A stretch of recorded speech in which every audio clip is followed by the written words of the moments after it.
do you think that, what if, for example, let's say we're in a relationship, let's say lang, and you want to be high-key, I want to be low-key. Do you think, Ooh. pero super kayo nag-vibe, would that affect like a lot of fights? Kasi for example, feeling mo na I don't think na, Yeah. like I'm proud of you and like I'm proud you're my girlfriend, ganon.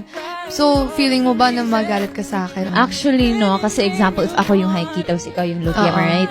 Kasi, for me pala, I feel love if you keep posting me. Kasi, ang daming may nag-aaway ng ganito. Kasi they want to be posted as much on social media. Yeah. Pero, on the other hand, yung partner nila gusto lang low-key. Kasi, yun nga, ayaw nila ng sobrang, everything's out there. So, feeling ko it's a matter of having compromising with each other, meeting Yeah. halfway. Na example, if ako, I want you to post me, and you don't want to post as much. Siguro, let's meet halfway. Siguro, i-post mo ako, pero kahit once lang. Baka gusto kasi like parang, ako gusto lang kita itago kasi I don't want people na, yung gano'n. Like, Oo, no? Kasi, Oo. kasi iba din kaya tinatago nila. Or like, they keep it private kasi yung may mga predators out there na Yeah. parang, nope, no, you can't have her. This is Yeah. my girl. No. Pero in a Yeah. way na, not naman obsessive and controlling yung iba. Kaya ganun. They just want... protective lang Oo, talaga. Protective lang. Yeah.